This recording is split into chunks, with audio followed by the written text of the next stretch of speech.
Aujourd'hui, je vais vous montrer comment vous pouvez réaliser cette transition impressionnante, c'est-à-dire utiliser du texte animé d'un zoom pour changer de plan tout en incrustant la vidéo du plan suivant dans le texte. En tant que créateur de contenu, nous cherchons toujours des moyens pour rendre nos vidéos plus dynamiques et engageantes. Mais souvent, nos transitions peuvent être répétitives et manquer de créativité car nous pouvons être limités par la bibliothèque de notre logiciel. Dans ce cas, vous avez deux solutions. Soit vous payez pour utiliser des packs de transition supplémentaires, soit vous utilisez vos connaissances et votre créativité pour en créer vous-même. Et c'est là que la transition que je vais vous montrer aujourd'hui entre en jeu.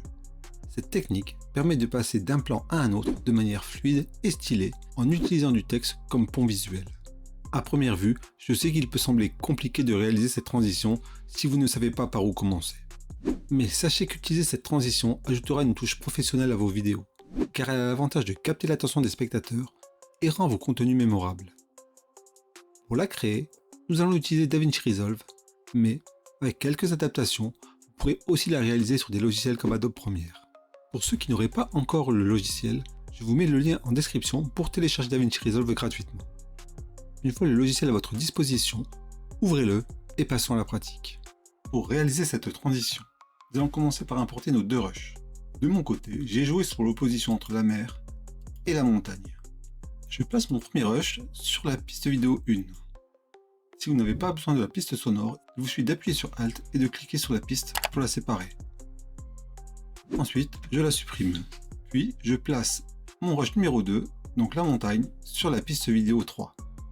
Même manipulation si vous n'avez pas besoin du son. Je décide de commencer la transition à partir de 5 secondes. Pour y parvenir, je clique sur mon rush et je vais le décaler de 5 secondes de cette façon. Vous pouvez également le déplacer à la main avec un cliquet glissé. Je fais en sorte d'avoir la même durée pour l'ensemble de mes clips et une fois ceci fait, je vais chercher dans les effets du texte dans la partie titre, puis je choisis le texte ou le texte plus selon votre convenance que je fais glisser sur la piste 2. J'ajuste sa durée pour arriver à la fin du clip et je ramène ma tête de lecture vers le début de ma transition. Comme vous pouvez le remarquer, pour le moment, on ne voit pas du tout le texte. Pour le voir apparaître, il vous suffit de cliquer sur votre rush le plus en haut. Je me rends dans l'inspecteur. Si vous ne le voyez pas apparaître, il vous suffit de cliquer sur Inspecteur en haut à droite.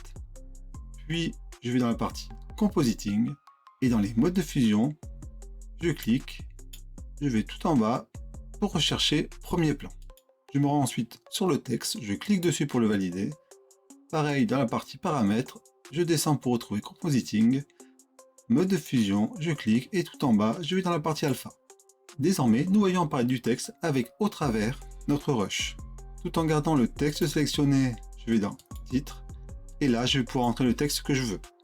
De mon côté, je vais noter neige afin d'annoncer la vidéo sur laquelle le spectateur va se retrouver après la transition.